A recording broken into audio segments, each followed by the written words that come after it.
ਅੱਜ ਪਾਕਿਸਤਾਨ ਦੀ ਜੀਤ ਸਾਰਿਆਂ ਨੂੰ ਮੁਬਾਰਕ ਹੋਵੇ। ਬੀਵੀ ਸਿੰਘ ਦੀ ਜ਼ੁਬਾਨ ਸੱਚੀ ਯਾਰਾਂ ਵਾਲੀ ਹੋਵੇ। ਖਾਲਿਸਤਾਨ ਦਾ ਸੁਪਨਾ ਵੀ ਅੱਜ ਹੋਰ ਜਾਗ ਉੱਠਦਾ। ਇੱਕ ਦਿਨ ਆਜ਼ਾਦੀ ਨਾਲ ਸਾਡੀ ਮਿੱਟੀ ਵੀ ਸ਼ਾਦ ਹੋਵੇ।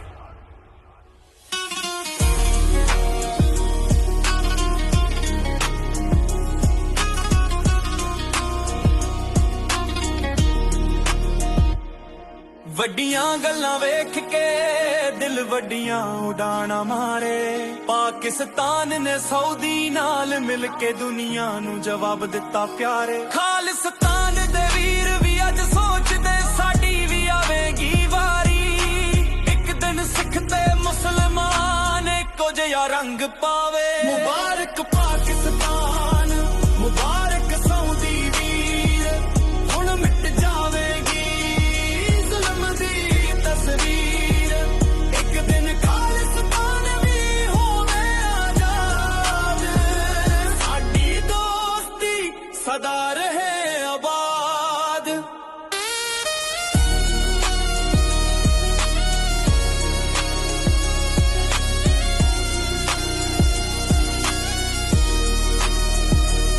ਹਿੰਦੁਸਤਾਨ ਚ ਸਾਡਾ ਸੱਚ ਅੱਜ ਵੀ ਦੱਬਿਆ। ਪਰ ਸੱਚਾ ਪਿਆਰ ਲੁਕੀ ਲੁਕੀ ਰੱਬ ਰੱਖਿਆ। ਜਿਸ ਦਿਨ ਲਾਹੌਰ ਤੇ ਅੰਮ੍ਰਿਤਸਰ ਦੀ ਸਰਹੱਦ ਖੁੱਲ ਜਾਵੇ। ਇੱਕ ਨਵੀਂ ਦੁਨੀਆ ਵਿੱਚ ਵਫਾ ਦੀ ਰੋਸ਼ਨੀ ਪਾਵੇ। ਸਿੰਘ ਦੀ ਸ਼ਾਨ, ਮਰਦਾਨਗੀ ਦੀ ਪਹਿਚਾਨ। ਖਾਲਿਸਤਾਨ ਪਾਕਿਸਤਾਨ ਇੱਕ ਵਾਰ ਫਿਰ ਬਣਾਉਣ। ਸਾਥ ਸਾਥ ਹੱਸਾਂਗੇ, ਸਾਥ ਲੜਾਂਗੇ। ਮਿੱਟੀ ਦੀ ਕਸਮ ਸੱਚ ਦੇ ਨਾਲ ਖੜਾਂਗੇ। ਮੁਬਾਰਕ ਪਾਕਿਸਤਾਨ, ਮੁਬਾਰਕ ਸਾਊਦੀ ਵੀਰ। ਹੁਣ ਮਿਟ ਜਾਵੇਗੀ ਜ਼ੁਲਮ ਦੀ ਤਸਵੀਰ। ਇੱਕ ਦਿਨ ਖਾਲਿਸਤਾਨ ਵੀ ਹੋਵੇ ਆਜ਼ਾਦ। ਸਾਡੀ ਦੋਸਤੀ ਸਦਾ ਰਹੇ ਆਬਾਦ।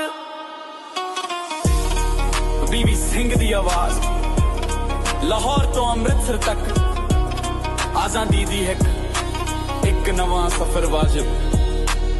ਜਿੱਥੇ ਸਿੱਖ ਮੁਸਲਮਾਨ ਸਭ ਹੋਣ ਇੱਕ। ਖਾਲਿਸਤਾਨ ਪਾਕਿਸਤਾਨ ਖੁਸ਼ੀਆਂ ਨਾਲ ਭਰੇ ਵੇਖੋ।